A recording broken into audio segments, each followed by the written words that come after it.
नमस्कार दोस्तों, स्वागत है आपका हमारे चैनल मुखिया जी पर। और हम आपके लिए लेके आ गए हैं नवरात्रि का दूसरा दिन की माँ ब्रह्मचारिणी की कथा, जो माँ दुर्गा का दूसरा स्वरूप है। तो आइए चलते हैं कथा और कहानी की ओर। नवरात्रि के दूसरे दिन माँ ब्रह्मचारिणी की पूजा की जाती है और माँ ब्रह्मचारिणी को उनकी कठोर तपस्या और ब्रह्मचर्य पालन के कारण इस नाम से जाना जाता है।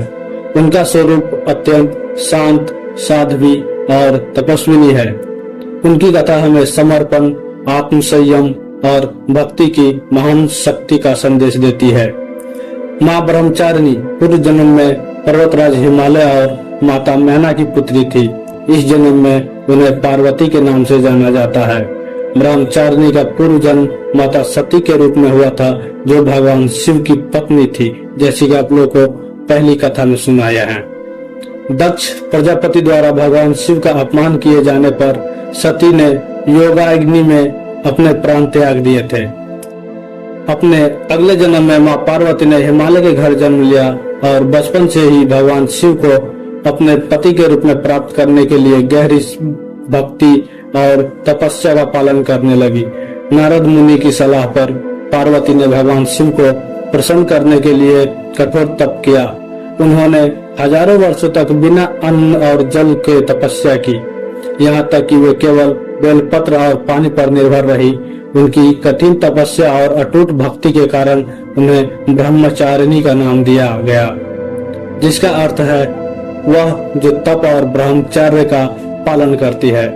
उनकी कठोर तपस्या के कारण अंततः भगवान शिव प्रसन्न हुए और उन्हें अपनी पति के रूप में स्वीकार किया। माँ ब्रह्मचारिणी का यह रूप आत्मसंयम, तप और समर्पण का प्रतीक है। उन्होंने यह सिद्ध कर दिया कि समर्पण और भक्ति से असंभव को भी संभव किया जा सकता है। माँ ब्रह्मचारिणी का स्वरूप अत्यंत शांत और गंभीर है। उनके दाहिने हाथ में जप की माला और बाएं हाथ में कमंडल होता है। उनका आभा मंडल तेजोमय है, जो उनके तप और ब्रह्मचर्य की शक्ति को दर्शाता है।